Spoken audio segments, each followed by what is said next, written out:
Hey guys, welcome to the new episode of the Anti-Social Podcast. And once you're done here, make sure to head over to Goat King Writers Club, where we never let grammar get in the way of a good story. Good yarn. Yarn? Story? Fuck, doesn't matter, does it? Well, it does when we're doing the promo for it. Oh well, that's what they're getting. Also, come and check us out on YouTube for full video versions. Enjoy the show.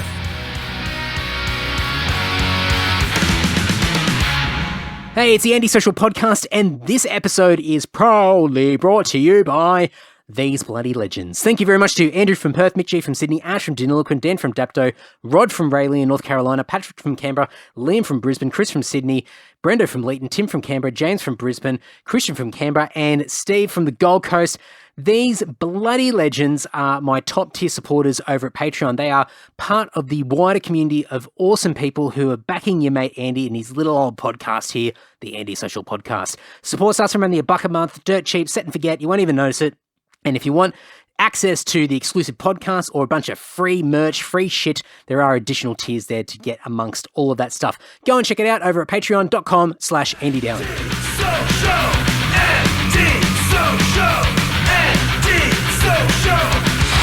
Hey, welcome back, folks. Gather around, friends. I've got a little story to tell you. It's episode 273 of the podcast, and my guest on this episode is the man himself. It's Skitz. Matt Skitz Sanders. He's one of the most iconic metal drummers that have come out of this country, one of the most iconic extreme metal drummers. I mean, this guy is an absolute beast. He's a monster behind the kit.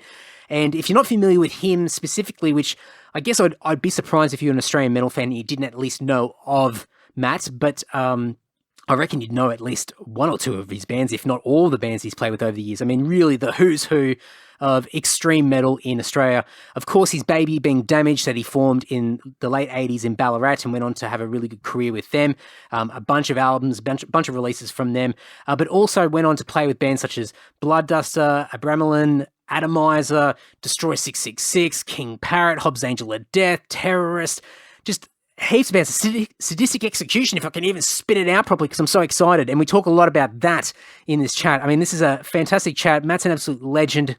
I've been waiting ages to get him on the podcast, and finally we've got a great reason to be chatting, and he's got a tour that's coming up in April. So if you're listening to this on time, I'm going to have links in the show notes for his tour, which is Metal from the Grave, which is him and a cast of, in my opinion, the who's who of Australian metal from back in the day, backing him on stage and playing some amazing songs from bands or songs that haven't really been remembered well or known by people that are out and about these days in the metal scene. So he's bringing these songs back to life, bringing them back from the grave, and he's getting around the country. He's playing in Canberra, Sydney, Newcastle. He's also playing in Ballarat, hometown, Melbourne, Brisbane, Adelaide, a whole bunch of stuff, bunch of places he's playing. I'm going to have links in the show notes, of course.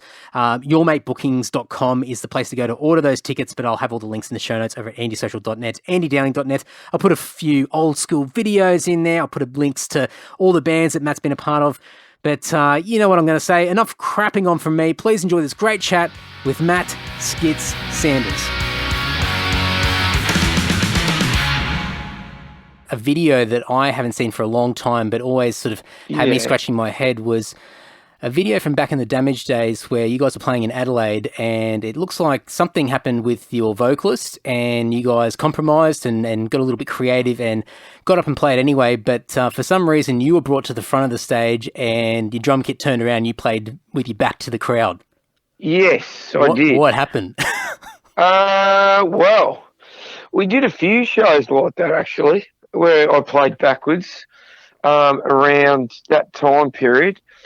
We didn't have a vocalist, and I think we got a guy from Bean Flipper, Rick.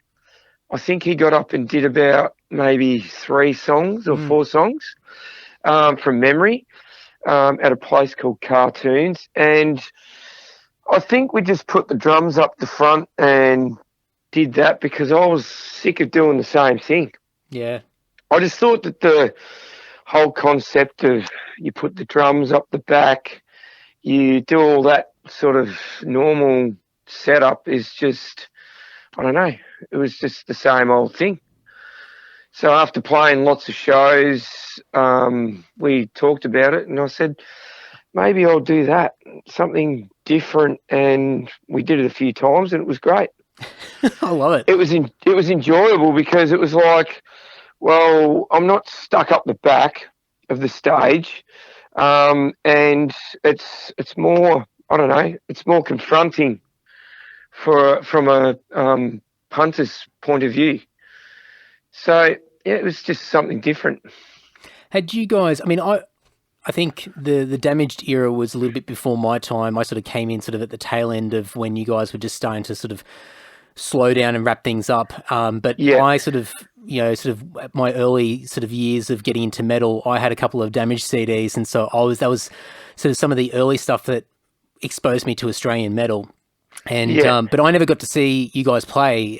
But I've always it's like a few bands from sort of your era where there was a lot of reputation that was out there as far as what you guys were like, or what it was like to see you guys play live, and just so many stories out there. And I think obviously over time the reputation builds, and I don't know whether it gets warped or not, but did you find at times that people had started to form their own weird realities of what the band was and what the band became? Well, I guess so, in a way. The band sort of developed from a band that was playing like thrash covers and things like that at the very start, and it just developed into a more brutal type of band. So we didn't really know how it was going to go, and we weren't really even sure how to present ourselves for the first couple of years. Like the first 2 to 3 years, nothing really happened that was of any sort of significance.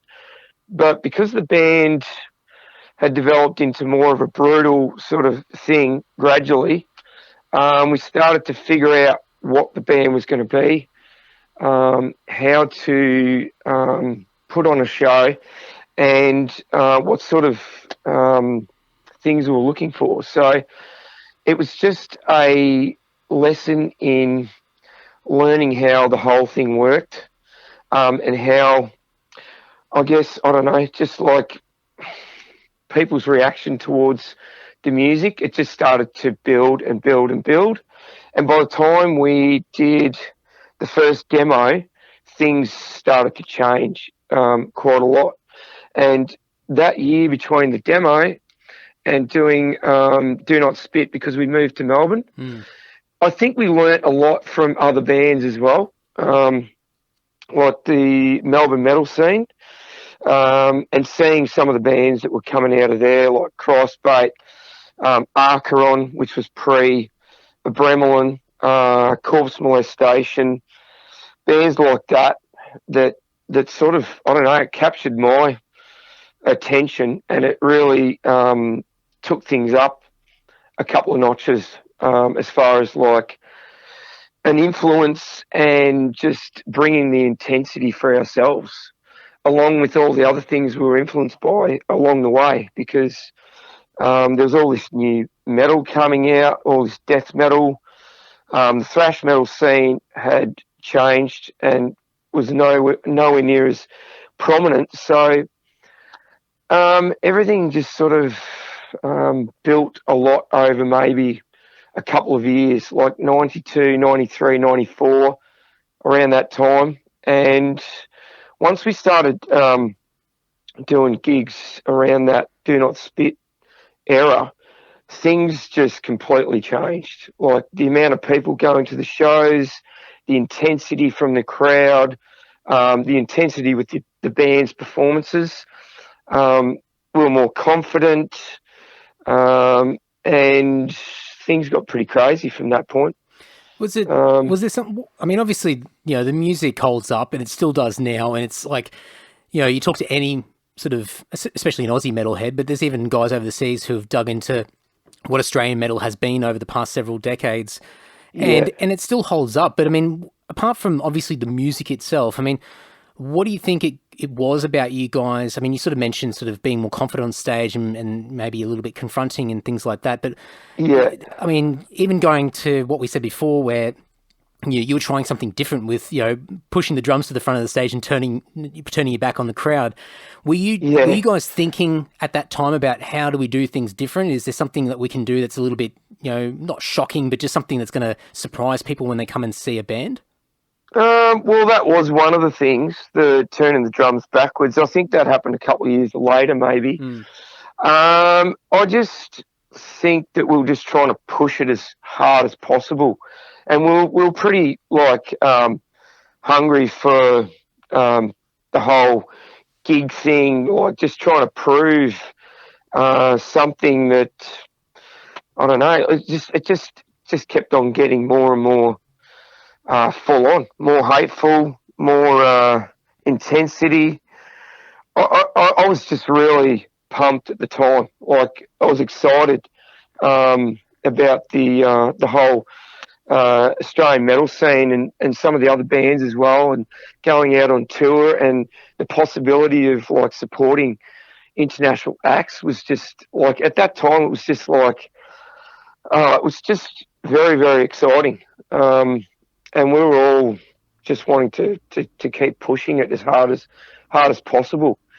So as far as coming up with ideas as what to do, I just think that the music was speaking for itself at the time, and the performances were fairly intense, and we just kept on striving for that.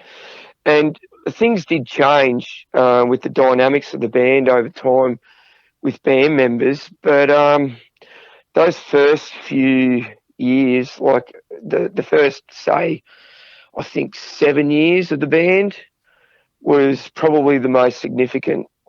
And then things just changed due to band members coming and going and changing things there. But that first 7 years was the most important, I think.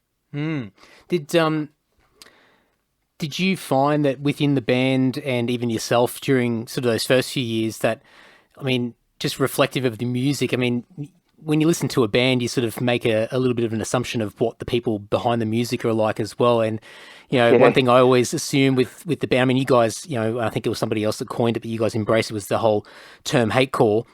But I think, I've always seen Damage as this just utter chaos. It's just totally chaotic music. It's just totally brutal before brutal became a popular word, in your face, just really confronting stuff. And were you guys sort of like that yourselves at the time? Was there just a lot of anger and sort of aggression? I know this is probably really stereotypical things that you could assume, but was it sort of a real channel for you guys to get a lot of that stuff out? I would say that each member definitely had something like that.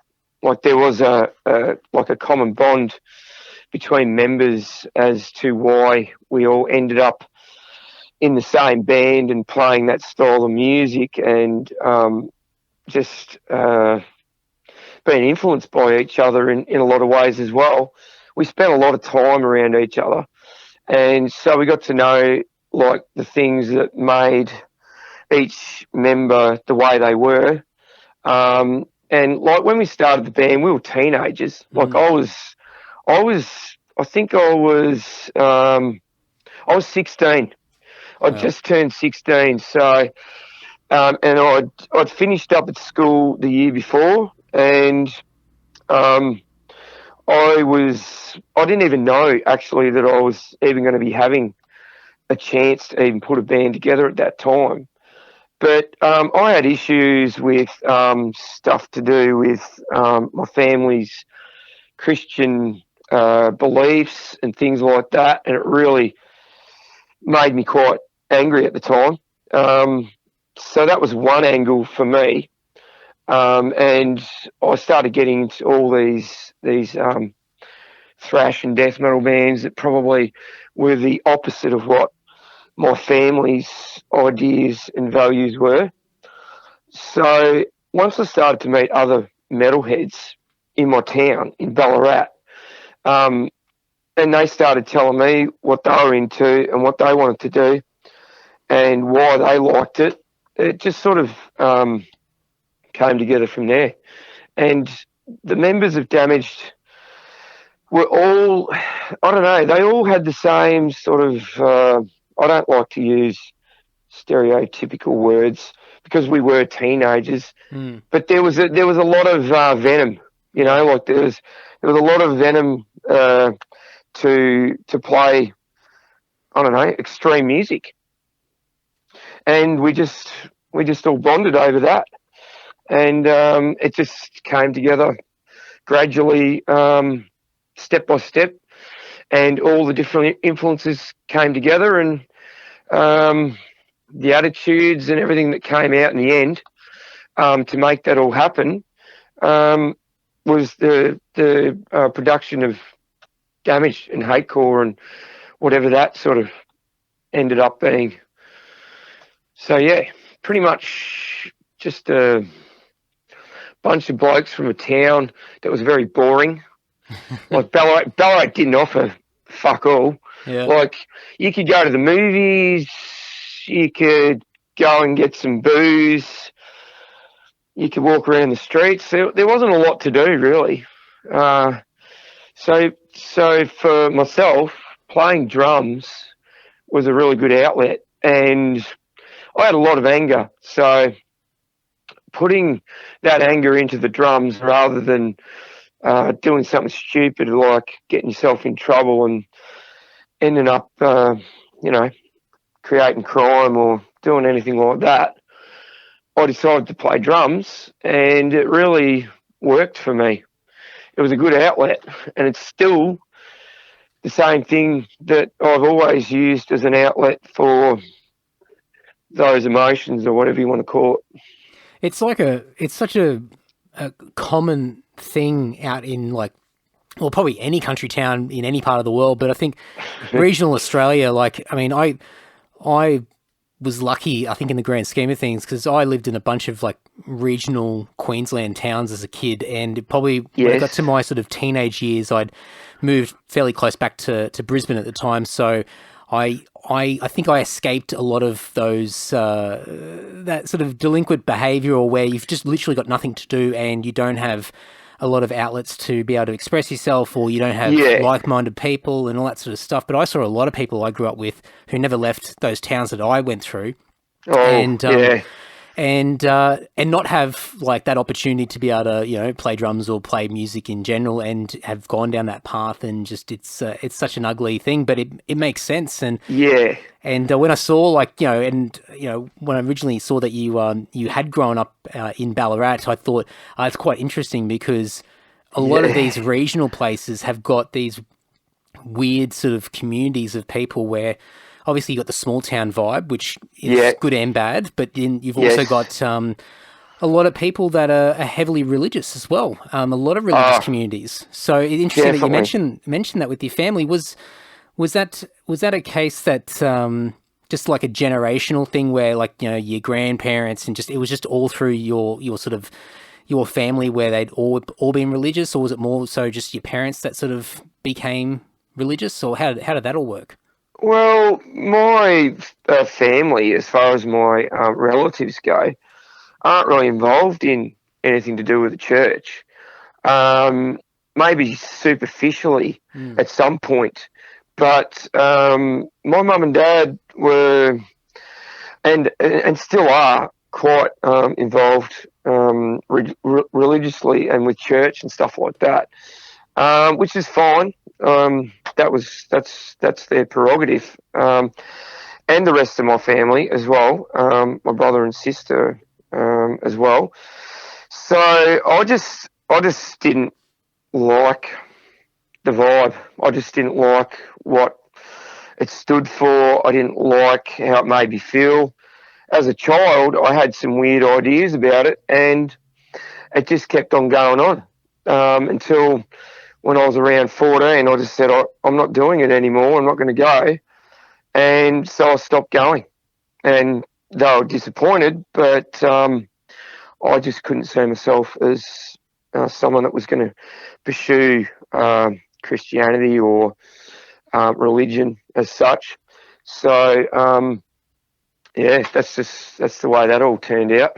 Did you find later on in life where you I wouldn't say accept it, but more of an acceptance of the circumstances around like your family? Like, did you have resentment? And the only reason I'm asking this is that I went through similar stuff myself. My parents are very religious and a part of their local church and part of the community. And very similar to you, I was going to church every week and sometimes multiple times a week, depending on whatever the events were. And then when I was getting sort of into my teens, that's when I sort of put my foot down and said, well, I don't want to go. And I remember like my mum saying, we go as a family. And I said, well, there's no point it being a family when half the family doesn't want to go. And my parents sort of looked at me and went, well, okay, you got us there. And same sort of thing. They were disappointed. Of course, they wanted me to be a part of it. But, obviously, understanding that there's no point dragging a kid along to something that they're not getting anything out of. But I've like really struggled with it over the years. I still have a lot of resentment for it. And I have a lot of prejudice against it, and I think there's a lot of pent up anger that I have that I don't think I've completely addressed myself either. So I'm curious to see how you sort of digested it over the years, and do you have a different outlook now compared to sort of early 20s or anything like that? I would have to say I actually think it's almost identical to what it was when I was a teenager. I just probably shut my mouth more when it comes to it, because I'm just like, what am I going to do? When it's brought up or someone in the family says something about something in relation to me, or trying to guide me or trying to make me think that I should pursue something to do with the church, I don't really say much. I just sort of go, okay, yep, that's good. Like, I've heard it a lot of times, and it sounds like your situation is extremely similar to mine. They wanted me to be at the church because it was, the family goes to church as a whole, not, the son just stays at home because he decided he doesn't want to do it anymore. But I was very adamant that I wasn't going to do it. And I feel the same way to this day. And as far as like being told anything about it now, I still feel the same. I really don't think it changed at all. And some of the music has reflected, obviously, my sentiment about that. I might not have actually even probably felt the way that I do about that had my family not been religious. It could have been completely different, but I'll never know that. So I can't even speculate, really. It's just, that's the way it's turned out. It's, it's pretty clear when you sort of look at all the bands and the releases you've been a part of over the years, and you've had some influence in. There's no bones about it, mate. Like, you know where you stand with a lot of this stuff, and But as you said before, like, you especially as a teenager, and you just, even if you got a pretty cruisy life as a teen, it's still troubling. Yeah. It's still difficult to manage and try and work out where you fit into the world. But to have all that extra anger and being able to utilize that energy, in your case with the drum kit, and then getting together with other guys. Obviously it's a healthy outlet, isn't it? Well, I think so, because, putting that energy into creating music, art, something that's got some sort of something, rather than it just being put into something that's going to turn into trouble, or you end up putting yourself in jail, or you murder somebody. I probably think the drums are a better option for longevity of life, maybe. There was certain things I probably did along the way that weren't conducive to staying healthy. But at the end of it, I feel like the drums have been the right thing, because I've put my energy into the drumming for over 3 decades, and I've stayed away from a lot of the things I might have ended up doing that might have been more destructive. I don't know. Did you, what were because actually, correct me if I'm wrong, but when we last caught up, which was like a year ago now, we were having a quick chat in Adelaide. Yes. And correct me if I'm wrong, but I vaguely remember you telling me that you don't drink. Yes. And haven't drunk for a long time, or if at all. Did you used to drink back in the day? Oh, yes. Yeah. Okay. All right. Yes. So how many years has it been since you had your last drink? Oh, this time around it's a good couple of years. Yeah. I did probably around the time when I played in King Parrot. I didn't drink at all. I probably had about 3 years where I didn't have a drink. And then I had a few drinks after that time. And then just in the last couple of years, I haven't had any drinks because I don't really feel like it does anything good for me. Mm. It's not really enhancing anything. It's actually making things probably worse. And I feel like the drumming's more important than the drinking. So I just stay away from drinking because it just doesn't do me any favours. Was that a hard thing to come to that realization, to make that decision, or was it just sort of like one? I mean, I might be oversimplifying, but it might just be one day and you go, you know what, fuck it, I'm not going to drink, and then it just lasted for a couple of years or however long that period of time was. It was a bit more complicated than that. I was surrounded by lots of friends who are still my friends, and we used to do a lot of drinking, and I really enjoyed that.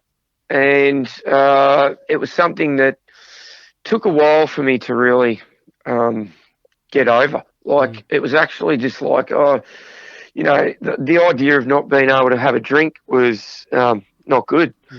I was drinking, like, at one point, probably nearly every day. And that could have been for a good couple of years. So when I came to the realisation, it probably took me a good couple of months to actually stop. And a doctor actually just said, you should just slowly stop drinking, not just stop drinking suddenly, because it's probably not good for you. Yeah.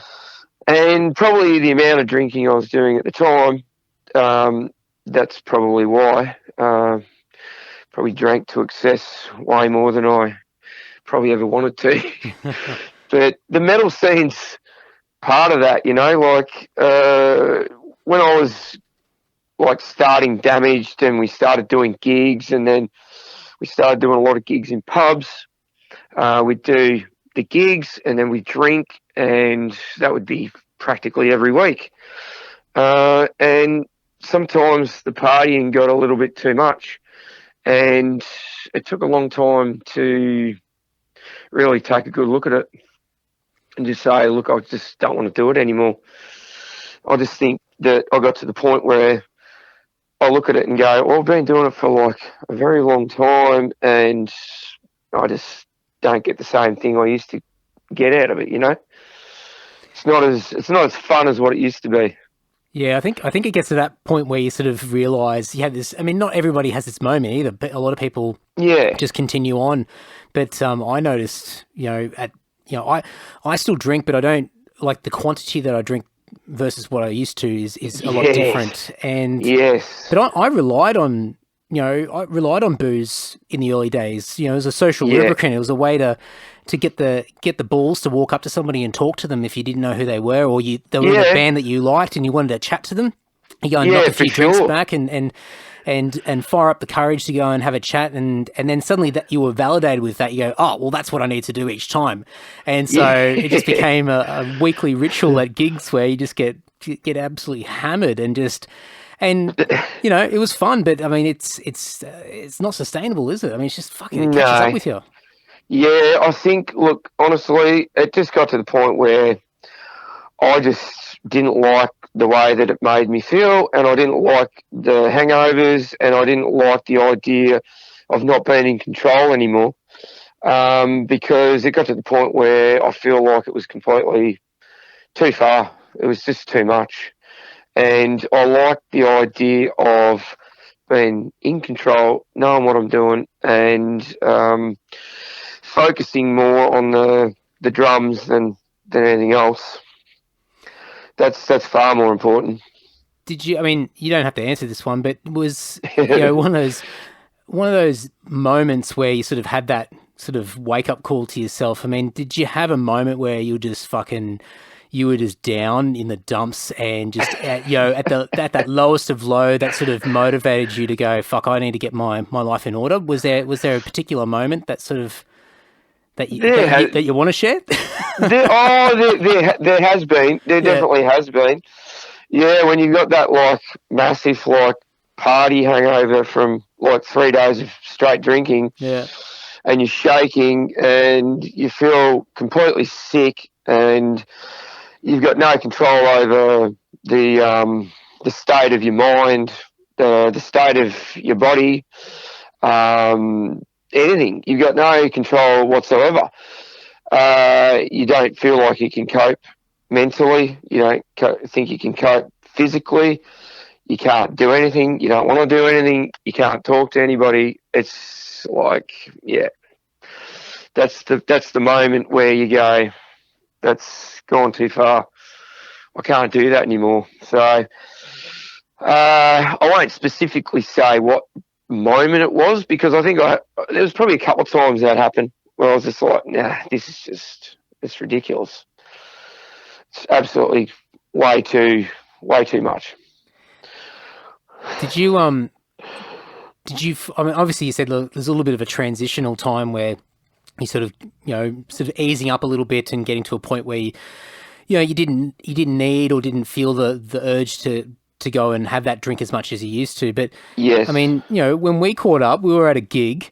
There were people boozing left, right, and center, and beer and drinks everywhere.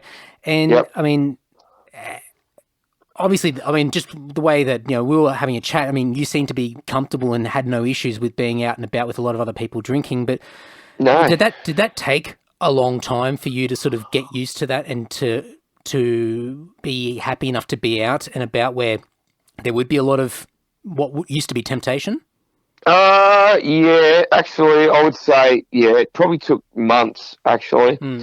The first few times I walked into a venue without drinking, I probably just felt like I was completely in the wrong place. You're standing there, you've got mates there drinking, you got people who are asking if you want to get a drink, all this sort of stuff. The pressure's there. You either go, I can deal with this and I'm not going to go there, or I just have to leave. And I just thought, if I can't stand here and do what I need to do, or watch a band or whatever, and just leave, then I'm defeated. Like, I won't be able to do what I want to do. So I had to just get used to it, and I had to just get like a thick skin, really, and just go, whatever, I don't care. It's not what I do, and whatever they want to do is fine. That's their choice. I respect that, and I just don't even, I just thought, if I can't get past that, then I can't do it. So I just kept persevering, really, to the point where I was like, I'm completely comfortable. I can go out and I don't care if I'm out for like 6 or 7 hours. Drink as much as you want around me. It's totally fine. And I think what you said before, like where you sort of had that thought to go, well, the drumming's more important than getting tanked, and you want to make the most of what you've built over the years. I mean, you put so much time and effort into music, and so to compromise that with booze, I mean, it's just shortchanging yourself. So I guess walking into a venue, it's like, do I let the booze win and I just throw everything out the window because I can't even walk into a venue to even appreciate music, let alone get on stage and play it? Or do I just dig deep and buckle down and just go, fuck it, I'm just going to tough this out and make it work? Yeah, well, I met other people that had stopped drinking too, and they were just saying what their experiences were like, and I just thought, well, if they can do it, I can do it too, and it's totally fine. I'll just get on with it. So I was happy that I actually took that step and I could actually do it, and it wasn't a problem at all. Was Matt from King Parrot not drinking when you were in the band? Because I know that he's been sober for a few years. Yes, actually, I had a discussion with him prior to me joining the band, where he actually talked to me about that, and he was talking to me about being sober, and I said, yeah, well, I haven't had a drink for I think it was 6 months at that stage. And so, it's good when you can talk to other people that actually are going through the same thing. Like they've cleaned up whatever they've been doing, and they've got clarity and they're getting stuff done, and it's just, I don't know, it feels pretty good when you get to that point and you realise it and you go, okay, well, I probably did a lot of things in the past I wish I didn't do, but it's too late now. So whatever, I'll just do what I can now. Yeah. And I think maybe it's just me getting, slowly getting older and trying to mature myself, but I just notice that more people are, I think they're just far more accepting of people's choice to not drink. I think years ago, it was so much more of that, the old peer pressure, your mates and everyone's going, if you're not drinking, then how can we all have fun? It's like, if my fucking choice to drink has got nothing to do with whether you have fun or not, mate. Do whatever you want. But people would get offended by it. But I think these days what I notice now, and it's probably just the fact that we're all connected online, we can see each other and see what everyone gets up to, but like Matt, for example, he'll throw a post up online and just say he's 7 or 8 years or however many years sober and everything like that, and the amount of fucking love that he gets from everybody just going, fuck yeah, that's so cool, congratulations. I can't recall that ever happening, or to that extent, years and years ago. It seemed to be more taboo to not be. It'd be like, what's wrong with you, mate? Like, why aren't you having a drink, you pussy? It's like, oh, come on, like. Oh yeah, like in the 90s, in the metal scene in the 90s, everybody just drank without question, pretty much. Well, I don't think there was hardly anybody that I met that didn't drink in the metal scene. So it sort of seemed weird, that whole idea even. Like, if someone had said that to me in the 90s, I would have said, that's a joke. Like, there's no way. That's not happening. But these days, I think a lot of people making decisions and choices to steer away from certain things or change their life or whatever. I think that's a good thing. So people can say whatever they want. They're not the ones, if you make a decision, they're not the ones that have to live with the consequence or the outcome of it. So making your own decisions, I think, is the ultimate thing to do. I always laugh because, the old stereotypes around like a metalhead or a metal fan, and they're always like against the grain, do the opposite, don't be a sheep, don't follow the pack. But we all do the same thing. We always wear like the same clothes, and anybody who does anything slightly different, you go, oh yeah, fucking poser or anything like that. It's like, come on, mate. Like, I'm trying to be different here. I'm trying to do something that's against the crowd here, and drinking's one of them. It's like one of those things where we all conform into what's accepted in our little community, and luckily it's changing, but there's still a lot of that stuff floating around. So yeah, it's tough if you want to make that decision yourself, and you go, you know what, I want to either ease up or give something up and just make some better choices. And you really got to find those people, don't you? I mean, if you don't have those people around you, you need to make some pretty heavy decisions to maybe distance yourself from some of that temptation or the bad influence. It changes your outlook, and certain people, you end up like they just sort of disappear into the background. Like people that you used to hang out with just don't call you anymore, or, because they know that that's not part of what you do, and if that's part of what they like to do a lot or whatever.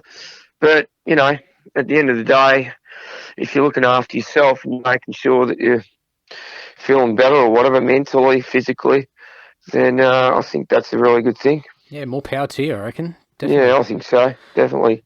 Going back to drumming, yes. I mean, ever since I've known of you and your reputation, and then eventually bumping into you over the years, I mean, you have the reputation of being this incredible drummer, a drummer that's worked with so many amazing Australian metal bands. You've got you've got legacy, which makes you sound really fucking old, but you've got you've got legacy, and you've got this fantastic reputation. But I mean, obviously, you know, you've honed your craft, you've been working on it, and especially in sort of the later years, you're making a lot of better decisions in life would give you a lot more focus and drive to really sort of hone your craft even more. But going back to like your early days of Damaged, I mean, when did things start to open up where people started to show interest in you specifically rather than just the band, and these other opportunities started to pop up for you?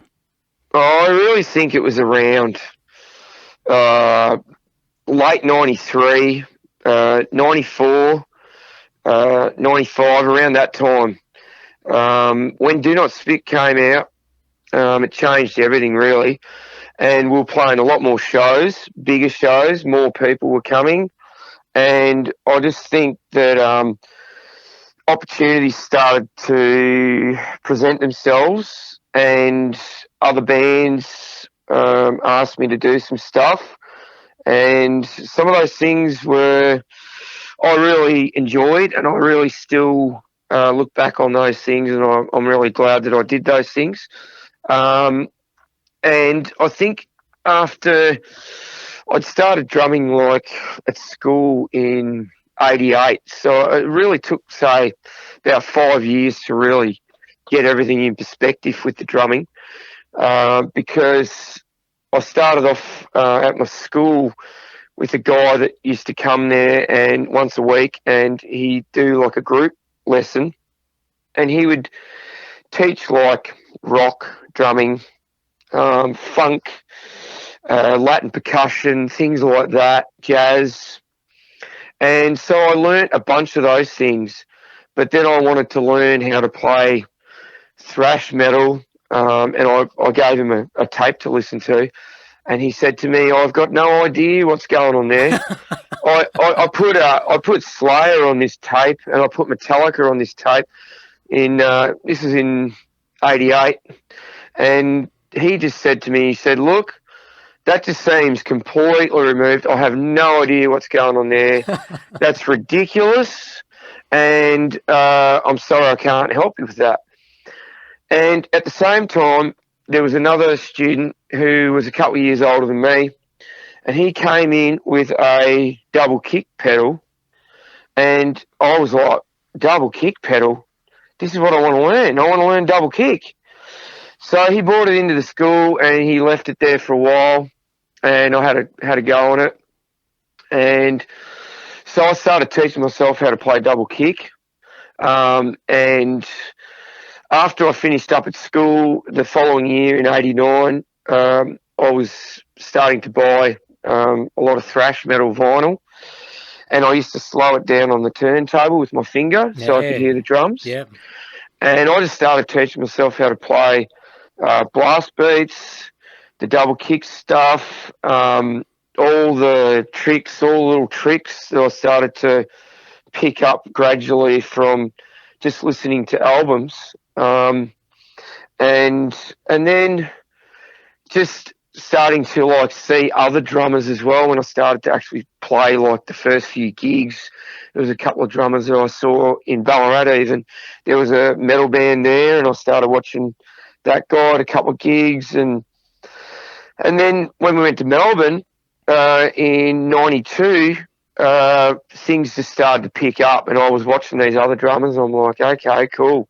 And then I was listening to all the new release stuff at the time, death metal, black metal, and started to really get highly influenced by a lot of different stuff all at the same time. And practicing, we were playing about practicing Damage rehearsals some weeks, like 4 or 5 days a week. Wow. And then we were playing gigs on the weekends sometimes.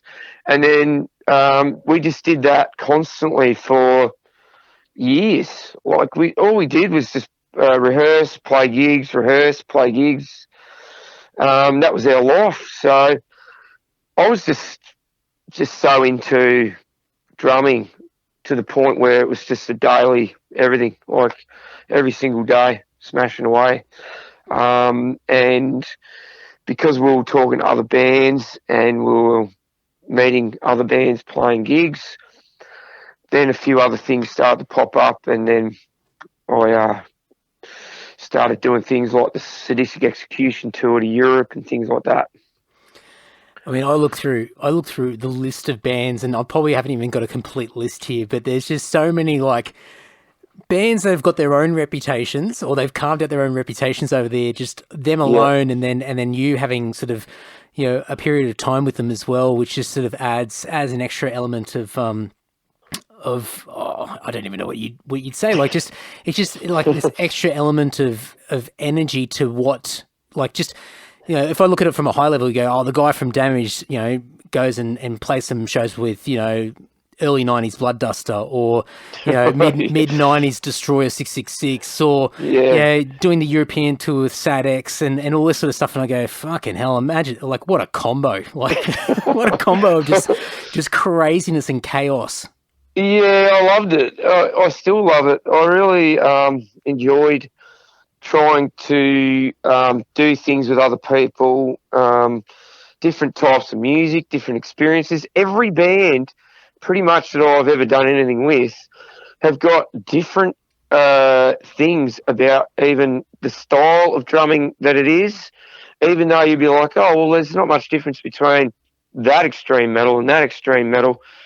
But you'll find, like, structurally and just musically, there's so many different things. The dynamics of some bands are completely different, let alone the personalities that fuel that sort of energy, and why that band sounds like that, and the actual people themselves and how they actually live and how they think and their concepts, their art, all those sorts of things that were I was just fascinated by, really, because I never really thought from the get-go when I started doing music or playing drums that anything would go anywhere near any sort of level of anything, really. I just thought it was just going to be like, maybe I'll smash out some tunes with a couple of guys in the shed, I don't know.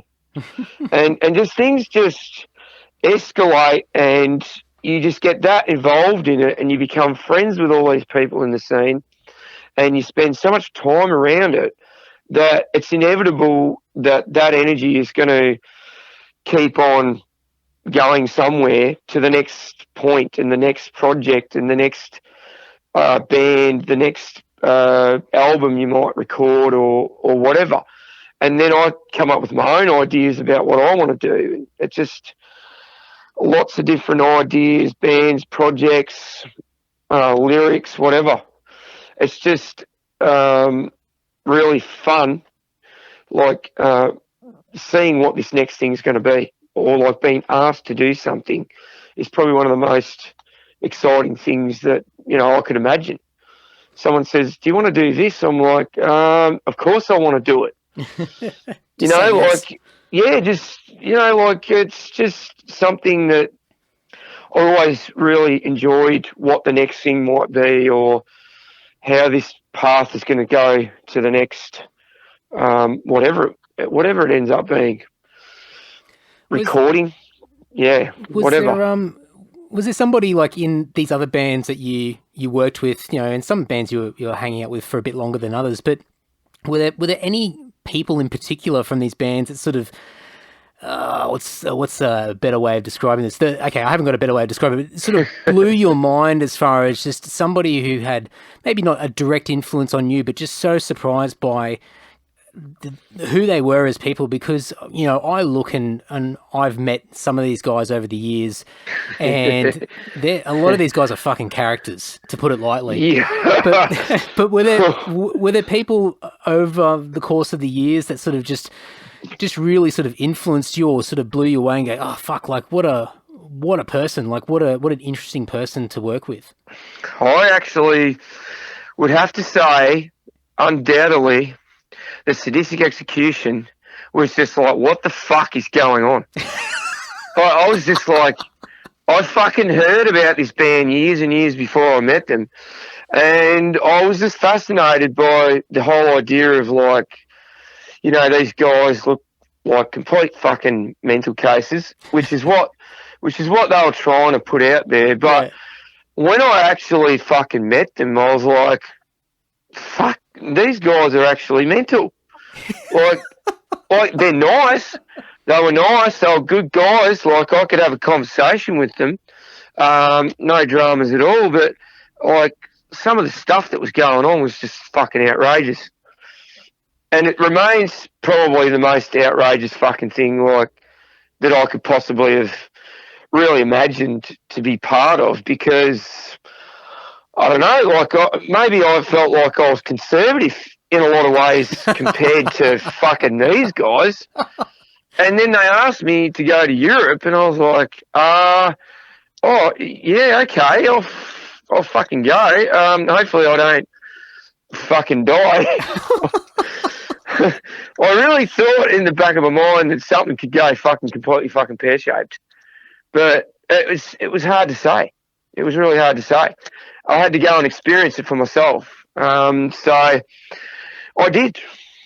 And it was just fucking nuts. What memories do you have all these years later of that tour of Europe? Because, you know, I've known Dave in particular for years, and I've bumped into Chris, but I haven't seen Chris for quite some time. But yes. But I did a podcast with Dave a few months ago, and we've always sort of bumped into each other at gigs in Sydney. And he's a character and a half, like in himself. But he's such an interesting guy because he's one of the nicest guys out there, but at the same time, you just can't predict what he's going to do. And part of it, you don't know whether he's joking or he's serious, and it's really hard to keep up. So, I mean, yeah, what memories do you still have all these years later of that time with them? Well, I remember the gig that actually Damage played with Sadistik Exekution at the Bolo in 94. It was around late 94, and there was a bunch of other bands playing. It was like, I think it was like about 6 or 7 bands playing. And Chris Hayes actually approached me after I'd played, and he said, hi, I'm Chris Hayes. I just want to know if you'd be interested in coming to Europe. And I was like, what the fuck? Like, what an intro. this is Chris Hayes from Sadistik Exekution, and I just was like, I didn't even really know what the fuck to say. I'm like, I didn't even know how to react or anything. I think I was just sort of speechless, really, because I thought this could be fucking interesting. And do I have the ability to fucking pull this shit off? You know, like, I looked at Sadistik Exekution like this is the most extreme thing to come out of Australia. In 94, I was like, I'd heard some of the stuff, and I thought that's pretty outrageous. So I said yes, and they said, all right, we'll figure out how to do some rehearsals, and just took it from there. But the rehearsal process was just very interesting because there was more drinking going on than fucking rehearsing. and I remember because Chris's parents lived in Melbourne. Yeah. And so one night there was a party, and he said, look, let's party tonight at my parents' house. And it was his brother's 21st birthday or something. So we went there and we stayed overnight, and the next day we were meant to go and rehearse, but the next day was a fucking write-off. So that didn't happen. And there was also Dave Slave came down to Melbourne also to rehearse with myself and Chris. And Dave got pretty pissed off with me and Chris because we ended up doing a bit too much partying. And he's like, come on, we got to fucking rehearse. I'm like, yeah, we'll fucking do it tomorrow. And like we got the music together. Like, it came together really well. And I went to Sydney for a couple of weeks as well.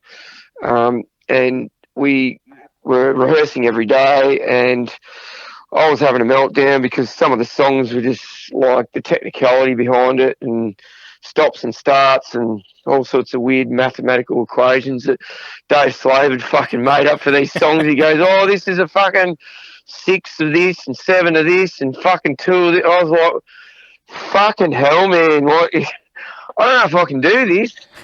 I remember just fucking threw my sticks on the floor a couple of times and just walked out. And they just fucking laughed. Said, "You'll be right. You can fucking do it." And then I was staying with Dave Slave, and we had a couple of parties there, a couple of nights. And Slasher, I don't know, you'd probably know Slasher from Sydney.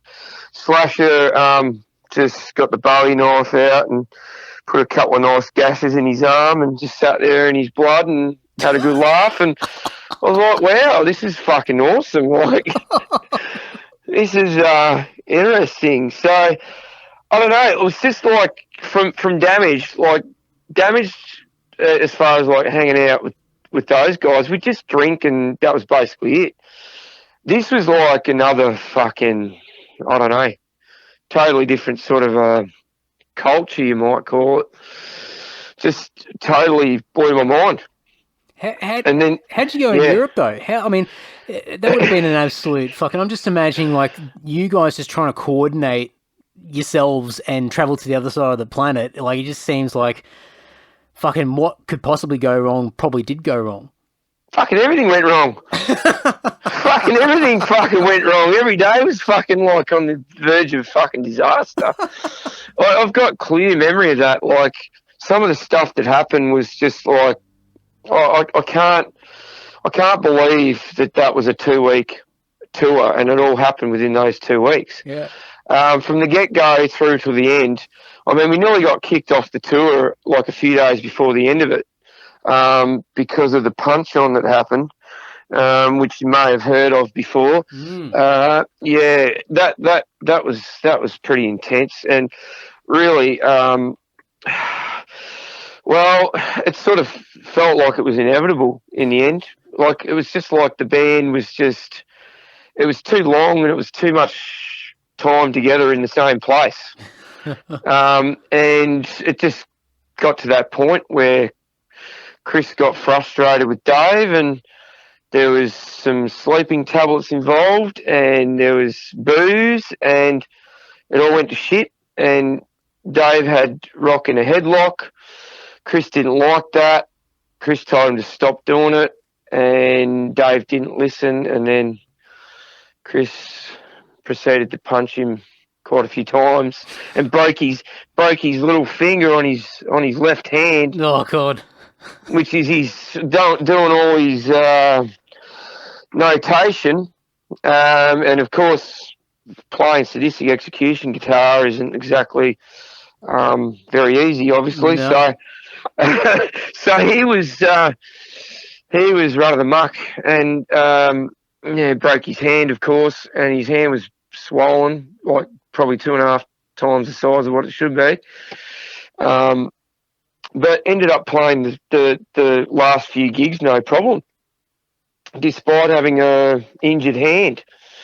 And the help of an Italian doctor and some suppositories and some whiskey, and he didn't care. He didn't give a fuck. He just did it.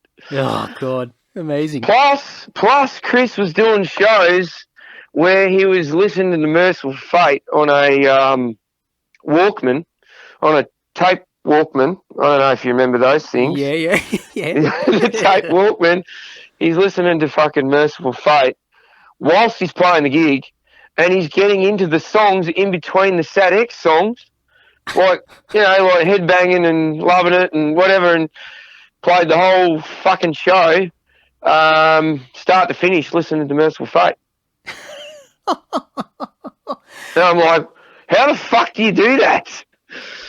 And then there was another show that was in Rotterdam, and Sadistik Exekution played 1.5 songs until the show was over for SatX because Chris had been given a joint. Someone gave him a joint. He doesn't smoke. Someone gave him a joint and he was very stoned and got up on stage at the start of the show. We were playing the first song and then he got to a part where it's just himself, go to do the count-ins, and he's just standing there like he was like a stone statue, just like he forgot where he was at, what he was doing, and he's just like, and then he's just all of a sudden he's just remembered, bashes back into the riff, band comes back in, finishes the first song. Dave's looking at me going, what the fuck is going on? And we go into the second song, and we had the same sort of problems. And then Dave and Rock walked off the stage, and myself and Chris were still playing. And then we sort of like got to a part where Chris had stopped. I said, well, that's it. So it was one and a half fucking songs into the set, and we walked backstage, and the fucking tour manager went ballistic. He said, fucking get out there and fucking play the set. I said, well, tell him to do that. I can't fucking tell him he can't do it. It's impossible. He's not going to be able to do it. Oh, mate. I mean, how did the crowds respond to the band? Because I think like you guys were touring with who was it? Absu and fucking yes, Impaled Nazarene. Yeah. So I mean, obviously, I guess in theory, on paper, like the crowd would appreciate what you guys are doing, but was it still pretty fucking eye opening for the crowds that you guys were playing in front of? I felt like some of the crowds were quite bizarre and very standoffish. It's like they'd seen everything, and you had to be, I don't know, whether they were impressed or whether they were unimpressed or whether they just were in their black metal trance, death metal trance, whatever the fuck it is. And it was just a couple of times I observed what was going on, and I felt like it was just like they're looking at this band going, what the fuck is going on? Who the fuck are they, and what's the deal? And some of the crowds were quite receptive, and I felt like there was people, obviously, because Sadistik Exekution had been known in the European metal scene, and some of the old school Scandinavian black metal bands had known about Sadex for a long time, and it was a bit of a thing going on there. And some of the bands had,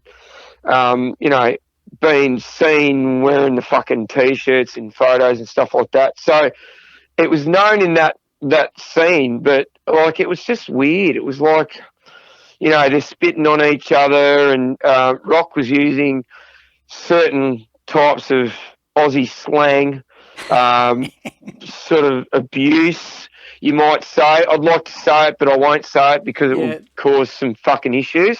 But he started abusing the crowd, calling them certain names, and it was hilarious just watching. Like, they're just like, what the fuck is going on here? This guy's using he's got this weird accent. He's from Australia. He looks like a maniac.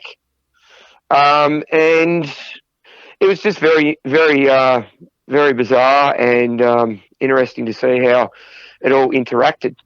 And look, it went pretty well in the end, I think. But there was moments where I was like, is this going okay or what? Between the band members, the crowd, the fucking, I don't know, it was strange. So, I mean, after that tour, I know Sadex overall, like the grand scheme of things, didn't play a lot over their, air quotes, career, but was it a case afterwards that so you naturally just parted ways with them and just didn't really do anything with them, or was there plans to do more stuff, or were you guys just all burnt out with each other by the end of it?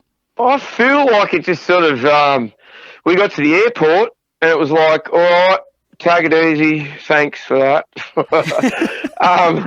And I stayed in touch. Like I was playing a lot of gigs in Sydney, so I'd see Chris quite often and Dave, because I used to go out to all the metal gigs all the time. So I'd see them and I'd talk to them, and I never ever did another thing, Sadex, after that tour. But I ended up playing some stuff with Chris. I did a couple of solo Chris shows, 2010, 2012.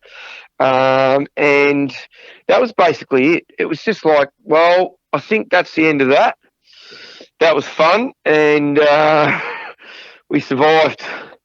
And thanks for the fucking chaos.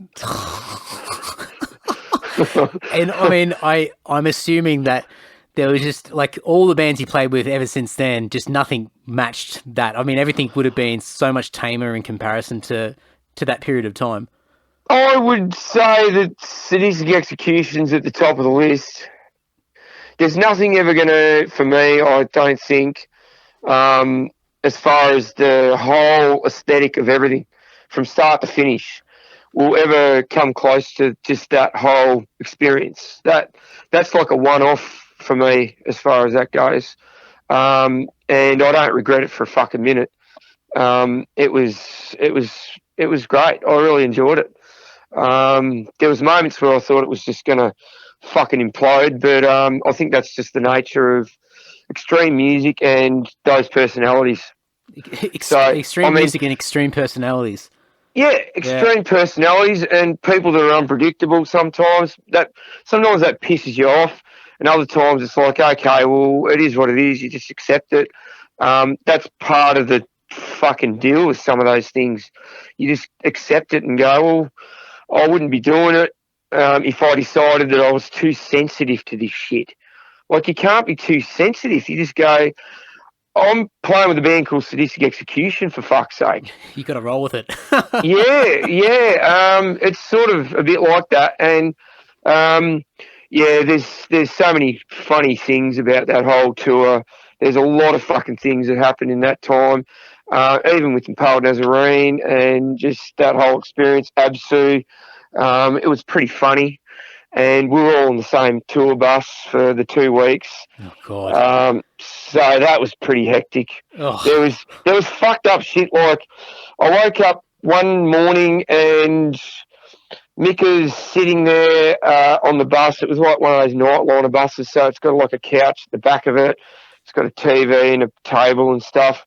It's got all the bunk beds all down the fucking on the top level. And he's sitting there with his Sadistik Exekution long sleeve on, and it had all these stains all over it. And he just looks at me and he goes, I'm so proud. I've got Chris Hayes' cum stains all over me. And I went, what? I said, fucking what? And he said, yeah, we had wanking competition last night. I went, oh, okay. There's all these fucking filthy Euro porn mags covered in fucking slime. So that was the sort of thing you just sort of like wake up and go, okay, cool, that's fucking great. Oh, fuck. Yeah, every day waking up just going, what fucking chaos am I about to walk into? Like, what the hell's going to fall apart today? Well, yeah, I had the Impaled Nazarene guitarist one night. I was sound asleep in my bunk, and someone was trying to get into my bunk, and the next minute I know it was the guitarist from Impaled Nazarene, and I said, hey, man, fucking what the fuck are you doing? And he did not even know I was there. And he just kept on climbing into the bed to the point where I had no choice but to get out. So he slept in my bed. And I had to fucking find someone else to fucking sleep. So it was just fucking crazy, every day. And then, you got guys from fucking Impaled Nazarene at fucking 7 o'clock in the morning walking around drinking bottles of vodka on the bus, and just completely fucking slaughtered. And then that night, play a flawless gig. Yeah. I'm just like, what? How the fuck did you do that? You were drinking vodka like about fucking, 15 hours ago. You were fucking slaughtered. God. Just crazy. I just couldn't believe it. And just eye-opening experiences from, seeing how a European tour goes with like a band from Texas, a band from Australia, and a band from fucking Finland. And then you got 2 bus drivers from England, a fucking tour manager from Belgium, a label manager from France, and just all hell breaks loose. Cool. And nearly got kicked off the fucking tour, because of the punch on in the middle of Germany at fucking 2 o'clock in the morning. And I had to talk them out of it because I said, well, look, we don't know where we are. It's 2 o'clock in the morning. It's freezing cold, and we're not getting off the bus. So you're just going to have to deal with it. And they said, all right, well, Dave needs to go to fucking bed and he needs to shut the fuck up. And we need to just be calm for the rest of the tour.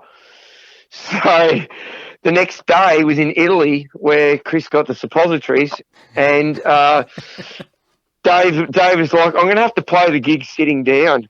I can't stand up. I've got too many bruises on my legs. My legs hurt.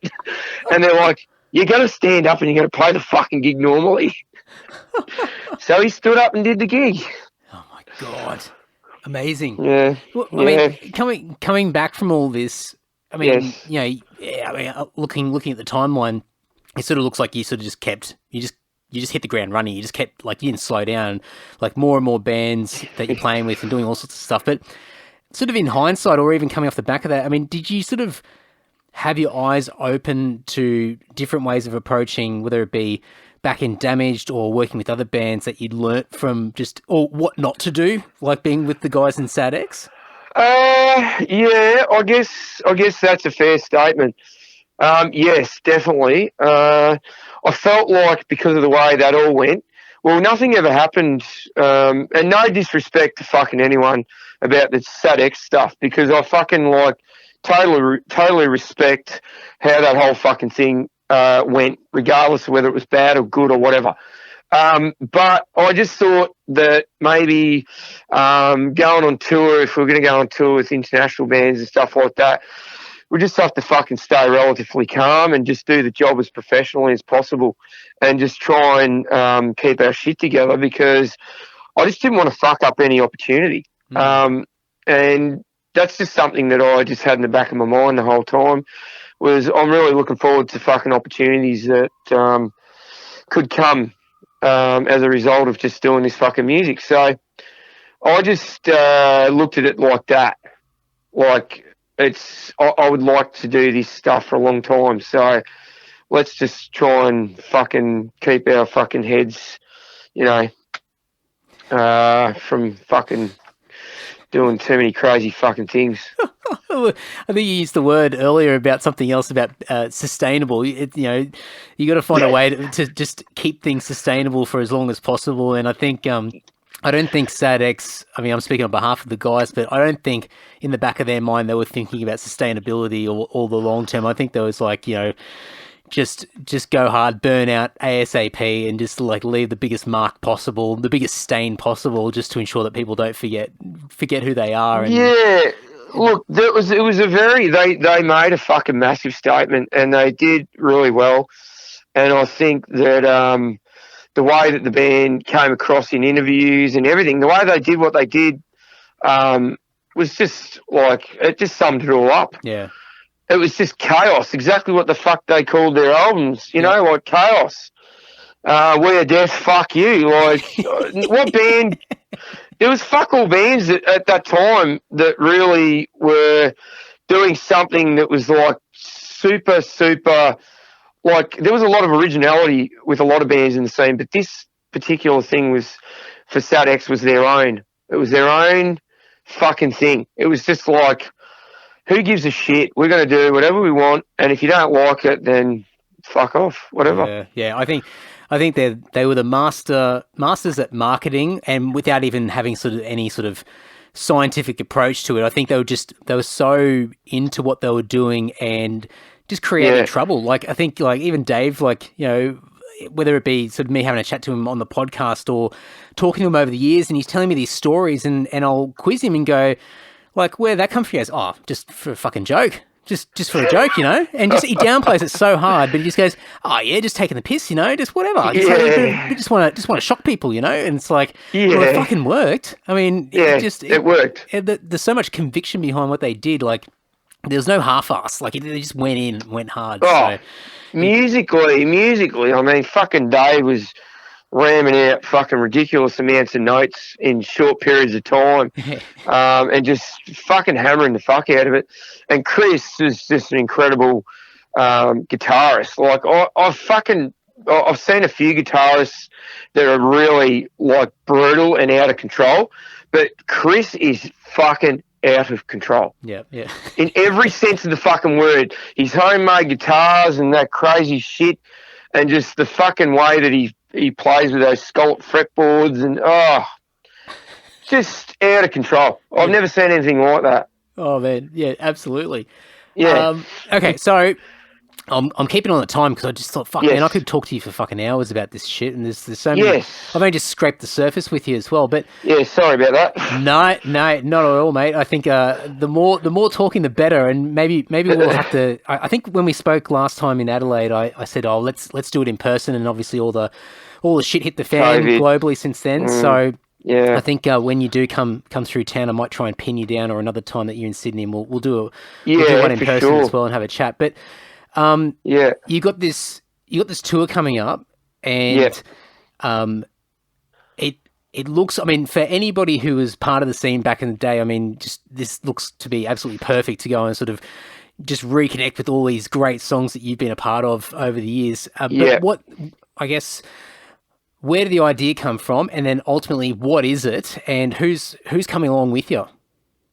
Okay, so the idea, it took me a while to come up with the final sort of concept to it, because originally I was asked to do like a drum clinic, and a drum clinic to me sounds fucking clinical. Like, it just sounds to me like going to a music store, setting up a drum kit and playing in a music store to like 20 people. Yeah. And you just do that, and you play like 5 songs, and then that's the end of it.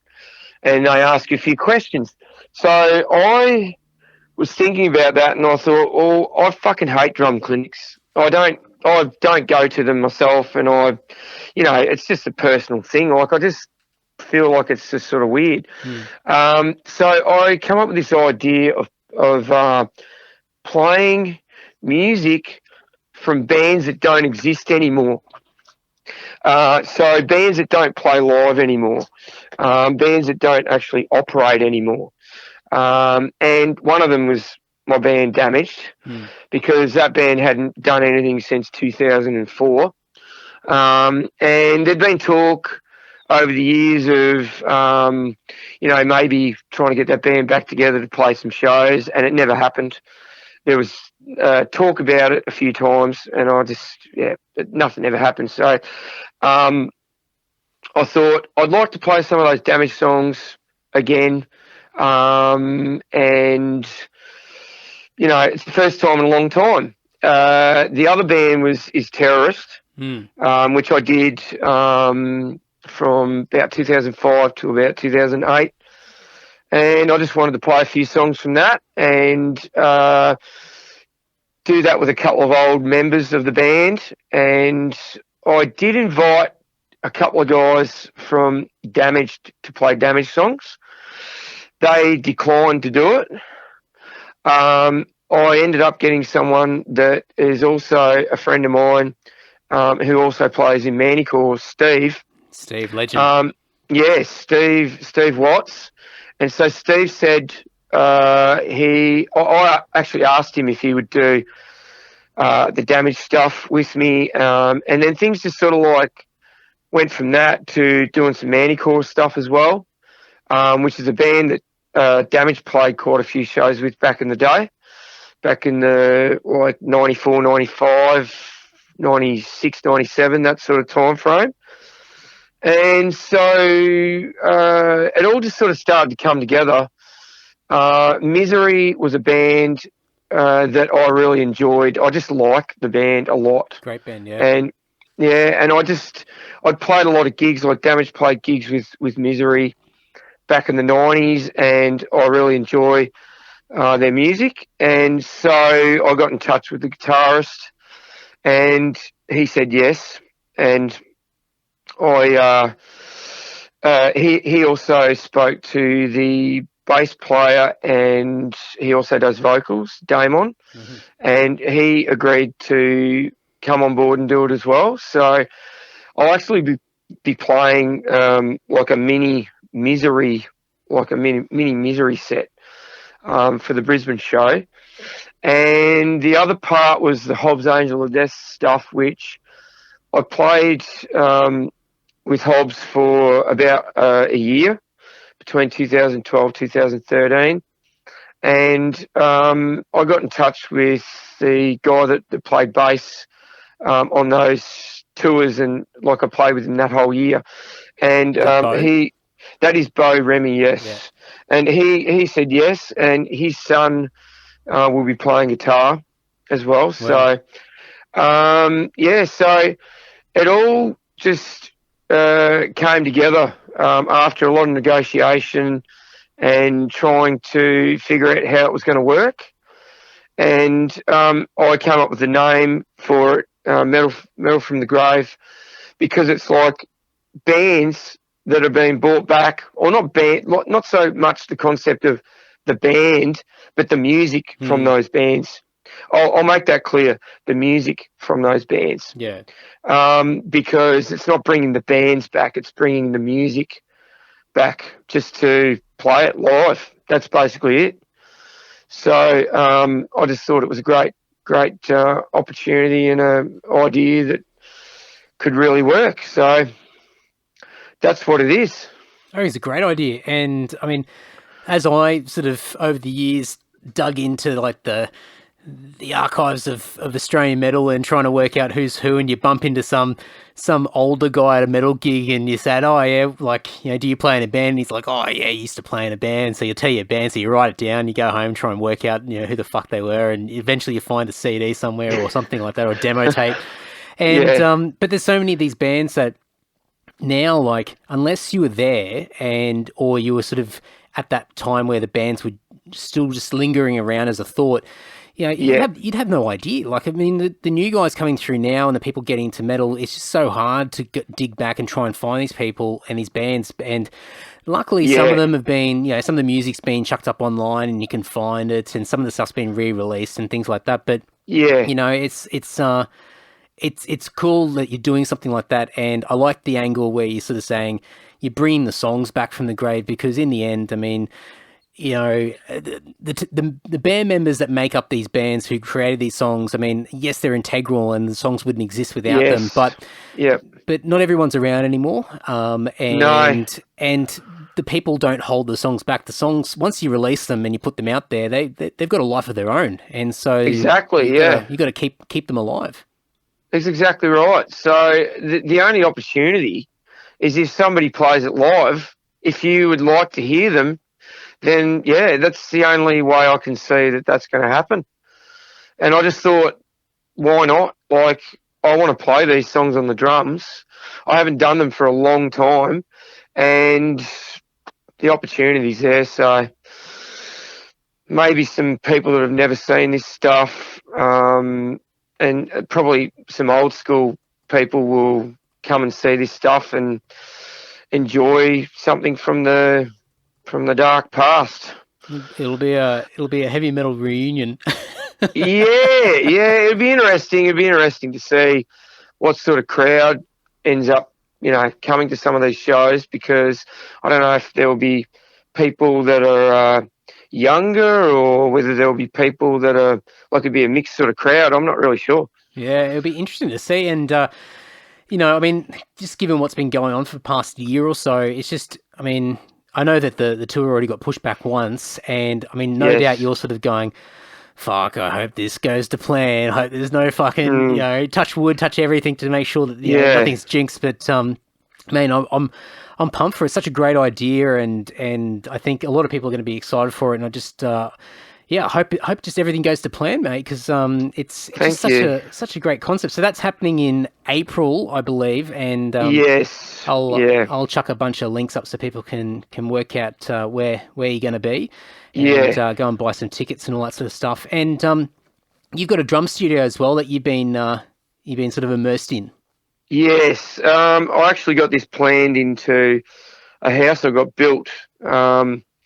That I moved into at the end of 2019. I had to get a drum room built for this house, because I haven't had a drum room pretty much the whole time I've ever lived wherever I've lived. So I've soundproofed it, and I made a drum riser for it, and got myself recording equipment, and I've recorded in here already. I recorded an album only a couple of months ago, and it's all just slowly coming along quite nicely. And I'm enjoying the fact that I can actually play drums in my house pretty much whenever I want. So that's the dream, isn't it? Like, just yeah. like you would have. I can only imagine, and just knowing mates over the years, like, good luck trying to like practice anywhere. Like, it's not like you can just unplug a guitar and sit in the corner and just noodle quietly. I mean, you really don't have many options, do you? No, and it just was one of those things where you constantly have to go to a studio, pay the money, set up the drums, pack up the drums. If you don't have like a lockout on a room, which you can't really afford a lockout on a room, at a rehearsal studio, it just costs a fortune. So this time I just thought, well, if this is going to be my house, I'm going to get a fucking drum room. And I'm going to have a nice big fucking setup. So I'm actually sitting in here now whilst I talk to you. So I've got all the space for a nice, big 8-piece double kick metal kit, which is exactly what I wanted. And I'll be doing recordings in here. I've got another recording to do in the next few months, just projects that some people wanted me to do. So, yeah, I'm really enjoying the fact that I finally got a drum room.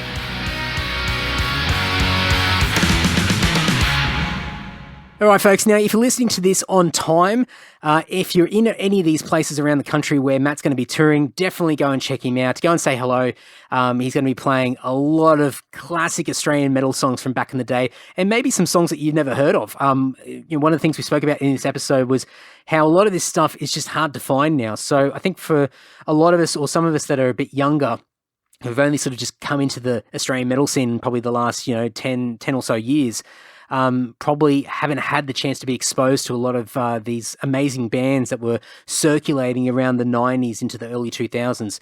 And so what Matt's doing is just fantastic to bring some of these songs back to life, back from the grave, as he said. So definitely go and check it out. If you're in Canberra, Sydney, Newcastle, Ballarat, Melbourne, Adelaide, Brisbane, all that stuff will be over at yourmatebookings.com, but I'll have links in the show notes, of course, over at andysocial.net, andydowling.net.